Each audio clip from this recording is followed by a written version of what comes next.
Typesetting rarely feels like the most exciting thing you can do when creating layouts, but it's actually very important.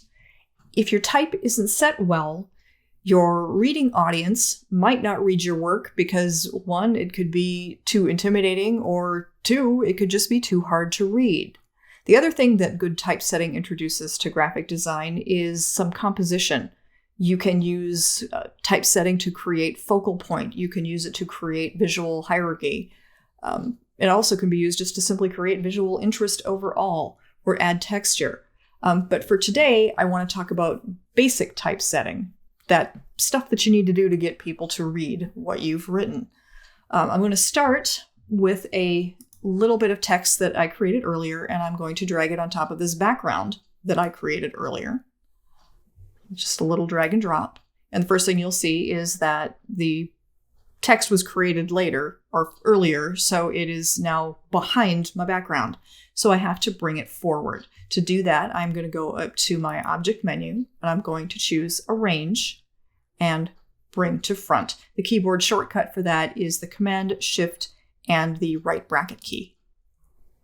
Okay, now that it's in front, problem number 2 that we need to solve is that black is not terribly readable against terracotta red. So first thing I'm going to do is I'm going to make my text box just a little bit bigger by clicking and dragging the anchor point in the lower corner.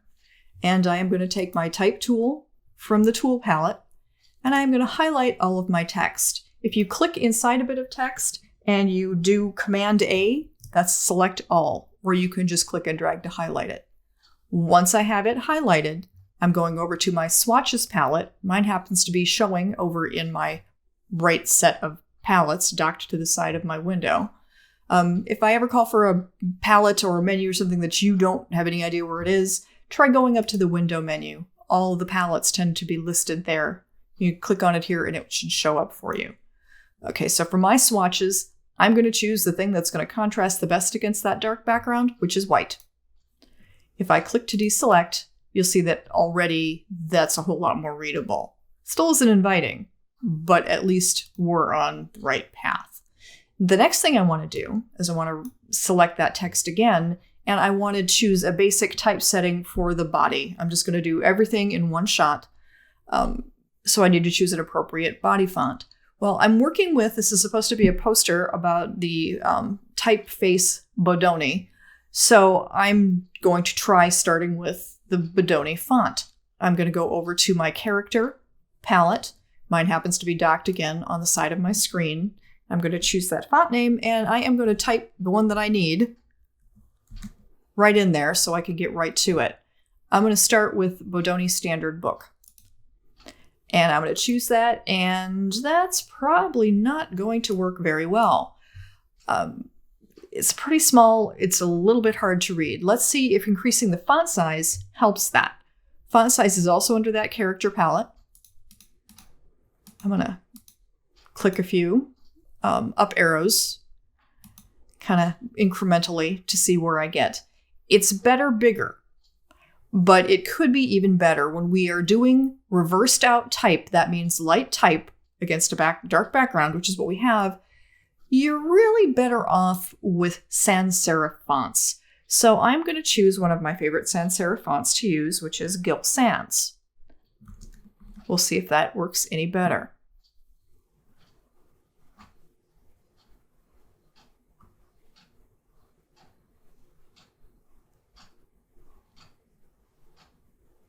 Let's try Gill Sans regular. If I click to deselect, that is infinitely more readable. So that is what we're going to do for our body copy. A sans serif in white against the dark background.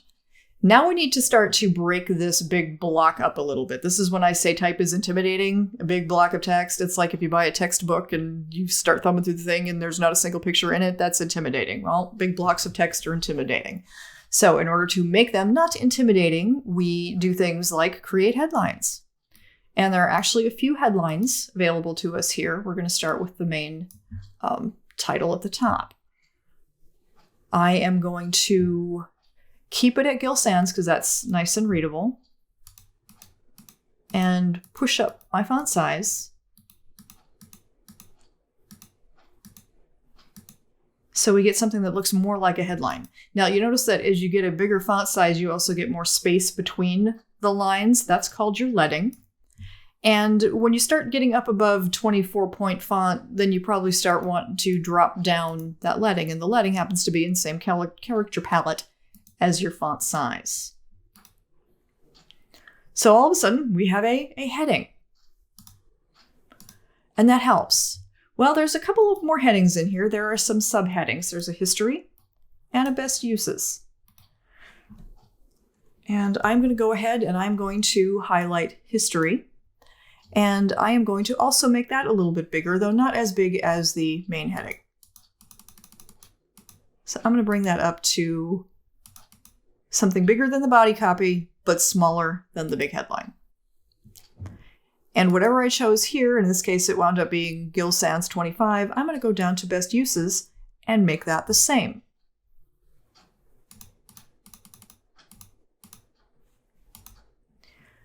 So now you start to see this taking a little bit of shape. Headline, subhead, so now we have sections, and that suddenly made this a little bit more accessible. But we're not done yet. We need to do some space additions here. It would be best to have a little bit of distance between this heading and this subheading. So what I'm going to do is I'm going to put my cursor at the end of the heading. And this time, instead of using the character palette, I'm over in my sidebar, I'm going to choose the paragraph palette. And you start to look at these little icons and they kind of tell you what these tools are going to do. And in fact, if you hold your mouse over them long enough, they'll tell you what they do. I'm looking for space after paragraph. So that is where this cursor is. If there was a hard return, it's going to insert some extra space after that. So I'm going to click up a few times. And as I click, you see that the subheading is pushing away from the main heading. So I'm going to give it a 12-point gap. And I'm going to do the same thing down here to separate the second subheading from the paragraph above it. So I'm going to put my cursor in that paragraph above it. I'm going to go back to that paragraph and I'm going to give it the same spacing, the 12 points. So now all of a sudden that's really starting to look better in terms of at least being intimidating to reading. I'm going to add one more bit of space. There is a little tagline down here that needs to have a little space above it. So I put my cursor in the paragraph above, and I'm going to do that space after paragraph one more time and use exactly the same amount of space. Okay, well, we're kind of getting there. I am going to just reposition this a little bit to center it on my page a little bit. This is supposed to be a poster about the Bodoni font. So it would be nice if there was some more Bodoni font in it. So instead of using Gill Sans for my main heading up here, I'm going to see what it looks like with the Bodoni font. So I'm going to go back to that character palette. I'm going to plug in Bodoni again. And I'm going to try something maybe bold, a little bit bolder.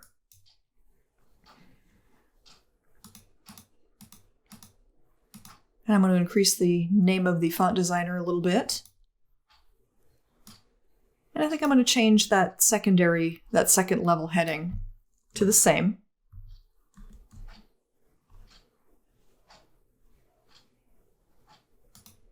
But I'm going to shrink it back down again because I don't want a line break here.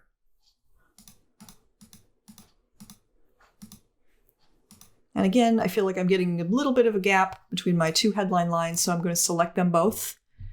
And I am going to see if I can reduce that to something less.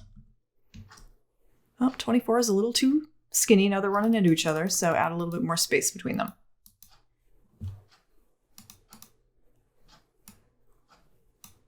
While the Bodoni typeface was way too much in terms of reading of the body copy, it's not too bad when we use it for just a little bit, like the headline. So that we can kind of get away with. We might also see if it would work for the subheadings too. Add a little bit of continuity.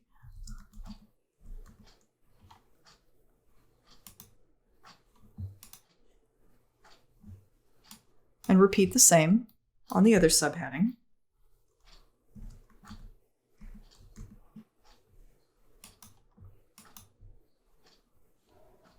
And I think we can get away with that. It's not the easiest to read, but it's better because it's only a single word. We can figure out a single word, but if we have to read all of the text in that font, it would be a little bit rough. So that's just a couple of quick tips that you can do for your typesetting that will make things just a little bit easier for your audience to read.